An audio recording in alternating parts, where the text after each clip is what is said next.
Hey everyone, it's Nicholas Moy here, CISO of Scrut Automation, and I'm here with Wendy Nather, and we're recording another episode of Risk Grustlers. Wendy, thank you for joining us, and it'd be great if, we get a quick intro for the folks listening. Well, I'm a former CISO in the public and private sector. I used to be an industry analyst for 5 years, and I helped to stand up the retail and hospitality ISAC as their first research director. And now I just kind of put all that stuff together in the service of helping to advise people inside and outside of the company. That's wonderful. On the ISACs, I think they're a great kind of public service, especially when it comes to doing a lot of the things no one company or one organization can do themselves. And I'd spent a lot of time at Homeland Security working Yeah. in the organization that predated CISA Yeah. at the National Protection Programs Directorate a long time ago. And so the ISACs were a super important program that we supported at DHS at the time. Cool. Very Yeah, cool. so it's very great. Small world. We're here recording from Black Hat, and there's a ton of conversations going on. Everyone's asking you about a lot of things, a lot of AI, this and that. I think one of the really interesting things for me, and I think for our listeners especially, is what do you think about security and compliance have become more important today than ever for even small companies, not just big companies, not just publicly traded companies. What should they be thinking about? Can they think about everything? Like, can they do everything? Is that the right thing? What is the kind of, because I get this question a lot too from my friends and peers. It's like, Yeah. hey, I have a small team, I have a small budget. What should I focus on first? Well, I don't know how you feel about compliance, but my position is that compliance is a method for managing risk for a very well understood, very well scoped area across a population. So if you look at PCI DSS, for example, it's an attempt to manage the risk to a very well known, defined, understood string of characters, which is, the credit card number, and to manage that across a population. And as we become more intertwined as a security ecosystem with, different third-party supply chains and everything like that, any kind of breach now has ripple effects on large and small enterprises, on small businesses, on consumers. And so we're seeing more compliance in an effort to manage these types of risks across the population for the benefit of everybody. The problem is if it's not very well scoped, it also can't be prescriptive. So it's kind of hand wavy. And if you think you have this risk, then you should be doing this. Right, right. That's difficult for organizations to figure out, well, how do I know if I need to be doing this? So it kind of trails off and becomes more nebulous the bigger the risks that you're trying to control for. But that's my take on it. Yeah, no, 100%. I think there is all this, I feel like PCI can be very prescriptive. Yeah. The number of controls, whether it's the level of detail, like doing file integrity monitoring, doing firewall rule reviews. It's very specific. Whereas, and when you're done. That's the great thing about PCI DSS. When you're done, it feels good to be done because it feels awful. But then I think the question, and myself, when I was going through PCI for, almost 10 years, I very cynically felt like, well, it's great we got done. It's great the team asked us to do all this and, that we're running through kind of our compliance checklist. I can't imagine a small company having to do that. One of the questions actually when I joined Scrut was talking to Ayush about, as a company, what kind of data are we collecting? Are we collecting PCI data? I don't know if he remembers, but for me, that was definitely an important qualification question. Yeah, that was important. And, when I went to work for the state of Texas, one of the things I asked our developers when I first came in was, are we processing any credit card data? Yeah. And they said no. And I said, okay, great. We don't have. Okay, great. And then I realized I should have been more specific. And a few months later, I said, okay, for any of our applications, is anybody typing in a credit card number? And they said, oh, yeah. We're taking it in and we're sending it to a third-party processor. Yeah. And I'm like, can we not do that? And it took us 2 months to get that out of the application and say, don't do that. 2 months sounds fast, Wendy. I'm impressed. Well, they were pretty good, but there was some sense of urgency. I didn't sleep for 2 months. Yeah. Okay. Yeah. Yeah, no, I think it's like, do we store, collect, transmit? Now it just sounds like a PCI QSA. Right, you Uh, can't sometimes you gotta use the right vocabulary when you're no, talking to developers. I think that's key. No, and talking to developers does require, I think, a lot of specificity. I mean, they have a lot to do. Yeah, Back on there's an idea like what is, and there's no right answers, but for teams with small, kind of nimble security and compliance teams who are trying to manage this risk, and they do have the compliance for maybe well-defined things. A lot of them I talk to, and I know a lot of the cynics out there say, oh, these teams don't care. They just want to get through their checklist and be on their way. There are people like that, but there are also a lot of people I talk to who actually do care. right. They don't have all the time in the world, but they do want to do the right things with the time that they do have. Mhm. How should they think about, I mean, I guess, what do you think they should think about? What kind of maybe lens or framework, or just, how do they focus on, I guess, building the right foundation with what they have? Or is it just kind of an impossible task? I think the feeling I get when I get asked this question, and so that's why I'd love to kind of hear your insights on this, given your background, is there a right answer? Should they be doing a lot more and they're just failing to do it? Yeah, I mean, first of all, there are a lot of pundits out there who say, "Oh, they're just lazy, they're just stupid, they're malicious, they're apathetic. Yeah. We need to educate them, louder and harder." And that's not it at all. And that's why I started talking about what I call the security poverty line, which is a set of dynamics that keeps smaller organizations from being able to implement the security controls that we all say that you should have. There are perfectly good reasons why they cannot do it. And so, what choice do they have? If they cannot do things like, let's just say, for an example, authentication is supposed to fail closed. That's the idea, that's the goal. But if you're in healthcare, you can't do that.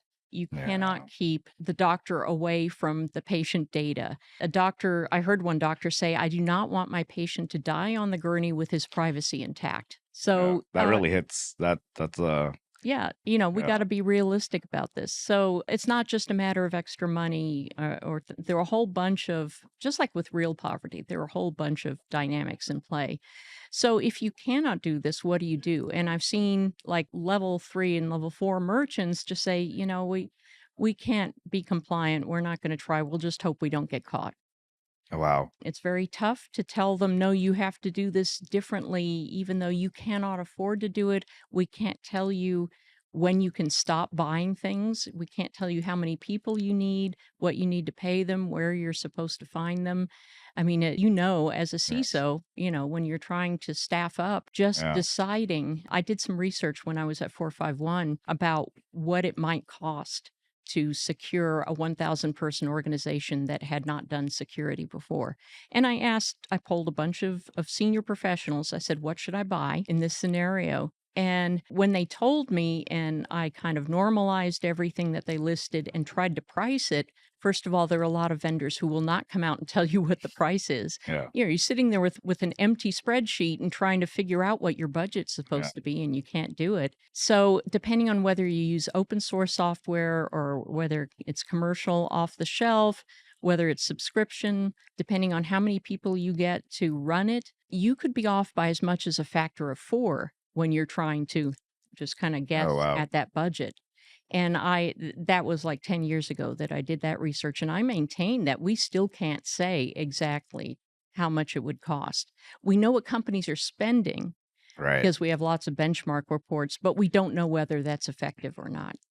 A lot of people do care about how much they're spending, I would Mhm. venture to guess. I'm curious though, then what was even 10 years ago, what was the range? Even if the number was 10 years ago, like what was the range for this 1,000 person company? How big was that range from what you kind of found? Yeah, like I said, it was a factor of 4. Oh, okay. I went to Wow. professionals, and some of them named like 4 basic Sure. controls, 4 basic technologies. Some named 31, Right. and you can guess that they worked for a bank because, Yeah. they considered everything Okay. vital. Yeah, yeah. And you take that range and then you try to figure out, well, if I get some of this as open source, if it's Yeah. free, but I still need people to run it, how many people do I Yes. need? Yeah. And, it just goes from there. The other problem is that it's very hard to hire the expertise that you need because you're competing with The security vendors, Yeah. they're the ones who can afford to get these very senior people. You're not going to be able to hire them. So, as a small organization, you're going to be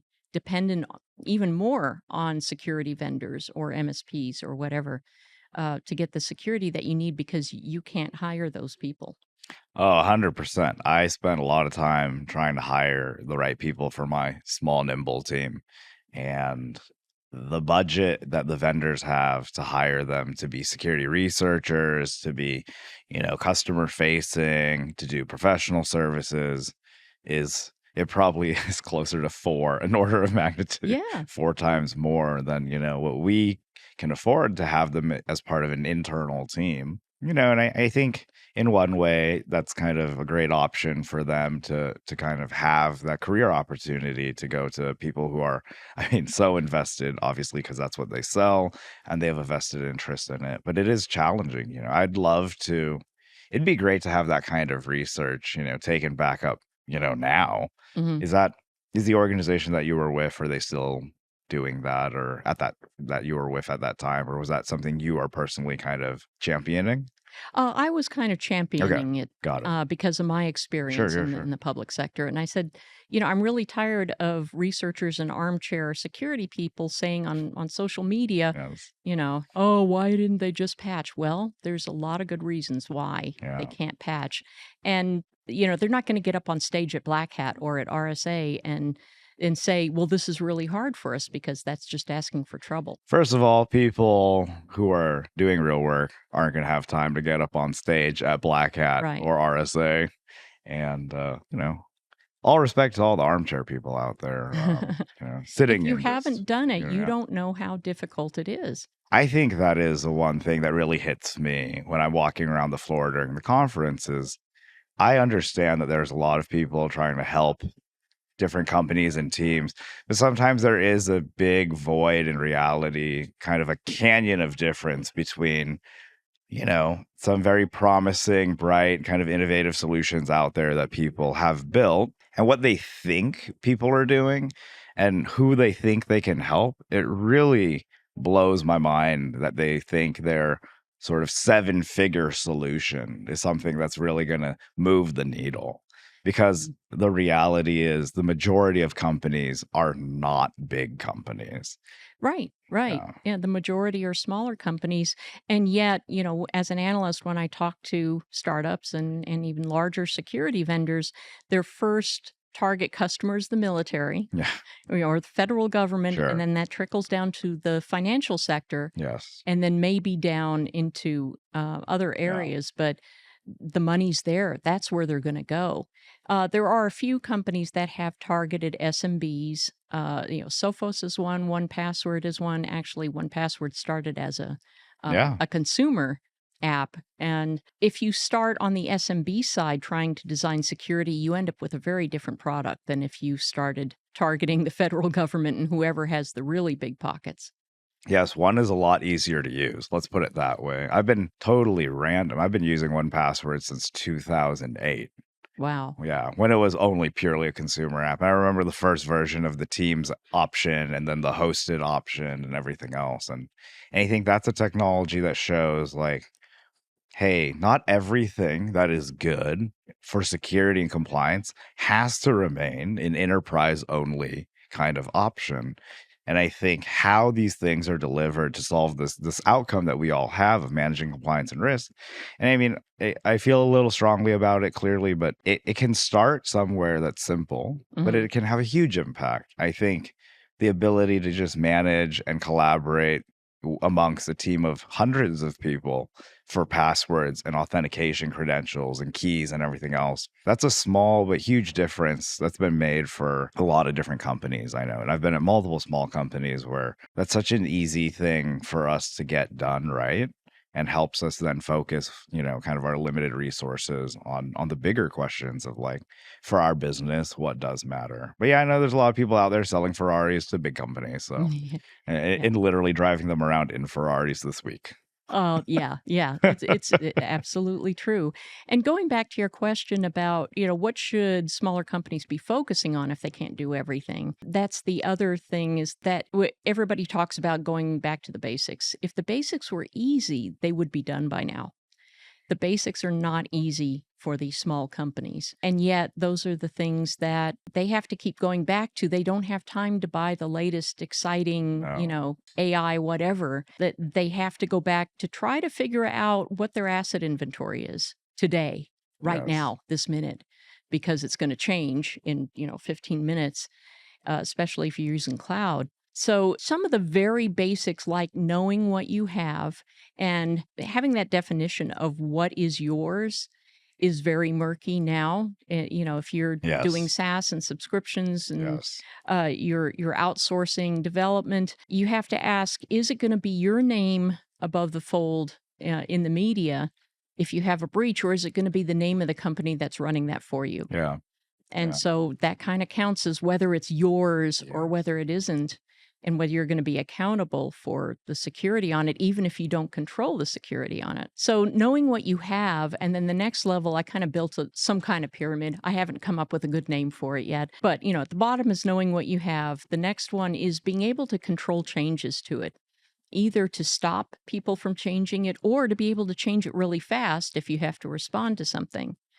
That's the next layer of capability that they should be focusing this on. And notice I'm not mentioning technology at all. Oh, It's however you want to, whatever works best for your organization. Then finally, understanding the risk landscape and what your most likely threats are so that you can tailor what you're doing to be able to manage that risk, understanding that. And then finally, at the top, it's using the tools that you buy, because you yes. really can't use them properly until you've done those other things in the You pyramid. just because you have no idea what you have, no idea what matters. I love it. I think it's so important that you don't start with the technology. You start with yourself. You just kind of look in the mirror and say, what does our business do? What matters to us? And Yeah, yeah, I mean, you're preaching to the choir. I love it. And it's been great to have you on. And so thank you for joining us, Wendy. my pleasure. Thank you for having me.